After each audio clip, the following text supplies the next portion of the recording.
Thank you, Ceann Comhairle. I welcome the opportunity to participate in this debate on the welfare of Greyhounds Bill 2011. Your time. You have 5 minutes, and Deputy McFadden has 5 minutes. Okay, yeah, that's okay. Thank you. As a person who understands that both animals and humans must coexist, I welcome the enactment of the Dog Breeding Establishments Act 2010. I'm also tempted to say the Minister is certainly out of the traps with this one. Gandhi once said that the greatness of a nation and its moral progress can be judged by the way its animals are treated. I think that's very much akin to how a society is judged by how it treats its most vulnerable.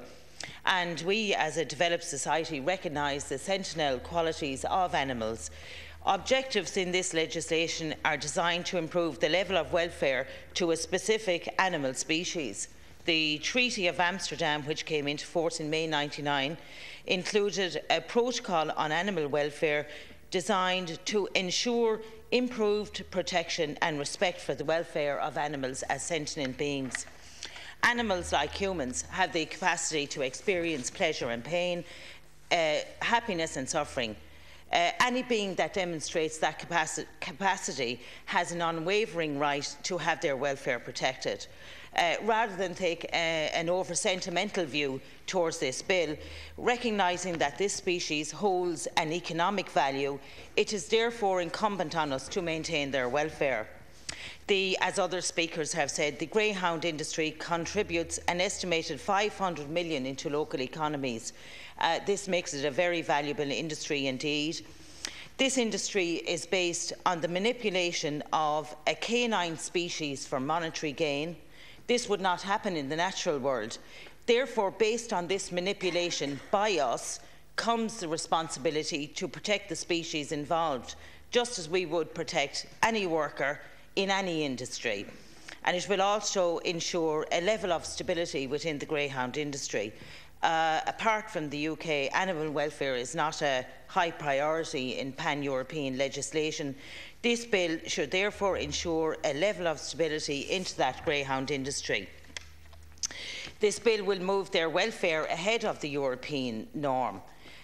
However, there are just some concerns that I have about the bill, and perhaps the Minister might take these concerns on board.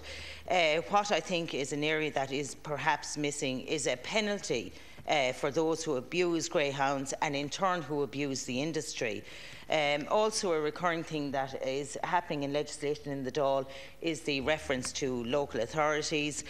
Local authorities may appoint welfare officers because, as we know, local authorities have not got the resources from central government to appoint anybody since the introduction of the ban on recruitment 5 or 6 years ago. And my second concern is the penalty regime for abuse of greyhounds outlined in this proposed bill fails to sanction the offender. I believe that offenders should be removed from the industry. The vast majority of those in the industry themselves would also probably choose to do this as well. Abusers must be eradicated from the industry and endure a penalty. Furthermore, I would like the Minister to consider this agenda to that section of the proposed bill to introduce a graduated penalty regime based on repeated offences and according to the seriousness of their conviction. It is disturbing to see those who repeatedly flout the law of the land continue to get away with it. We presently have a huge problem with in relation to horse welfare in this country, and that also places an added burden on the local authority as well. However, I welcome the bill's incentive to further copper fasten regulations in relation to the keeping of greyhounds. And I commend the Minister for bringing on this legislation so promptly, and I hope the Minister will consider some of my suggestions. Thank you.